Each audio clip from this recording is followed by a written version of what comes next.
Hello, dear friends.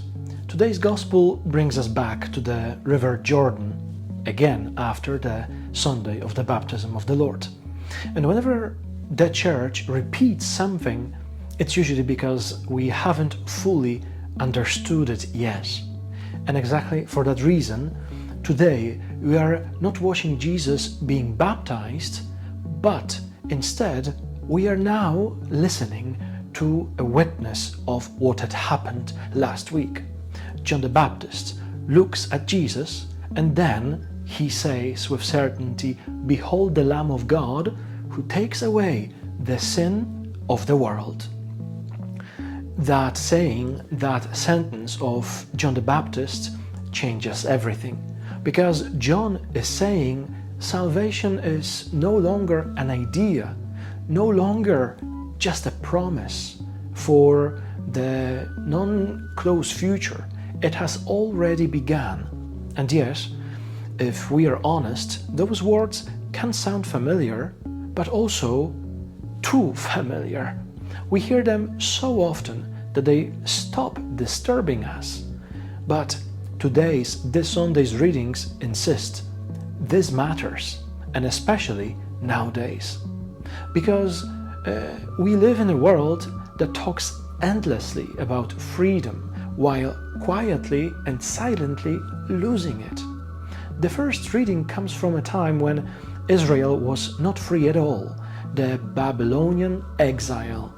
Everything had collapsed for the people of God, their land, their security, their identity, and it is precisely there, in weakness and in their loss, that God speaks about their salvation.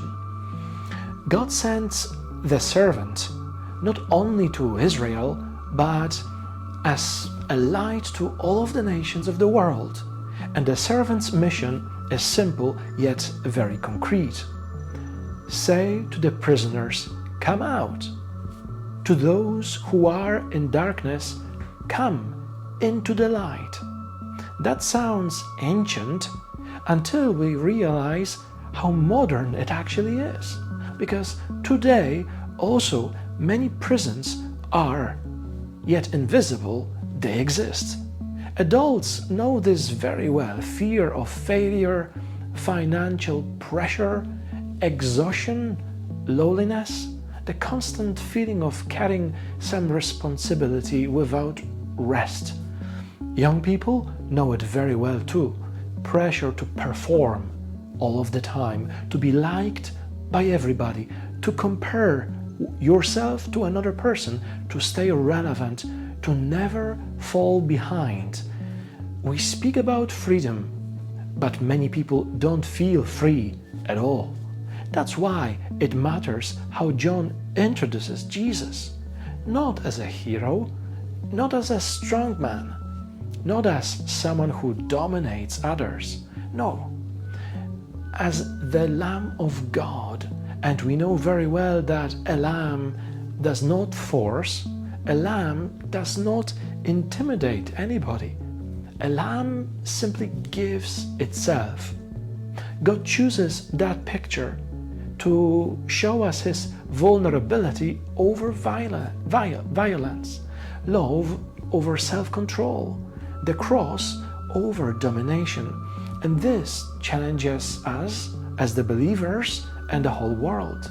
Because sometimes we think faith means having all of the answers, defending God, defending the church, or controlling behavior of oneself and others. But John shows another way.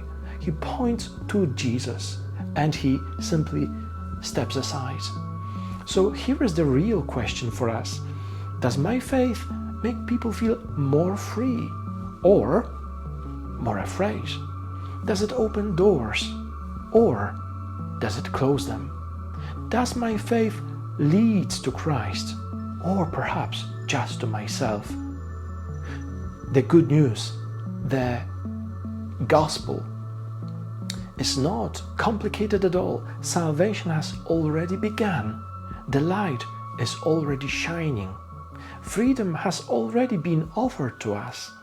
The only question left is this: will you, will I, will we together allow the Lamb of God to take away the sin of this world?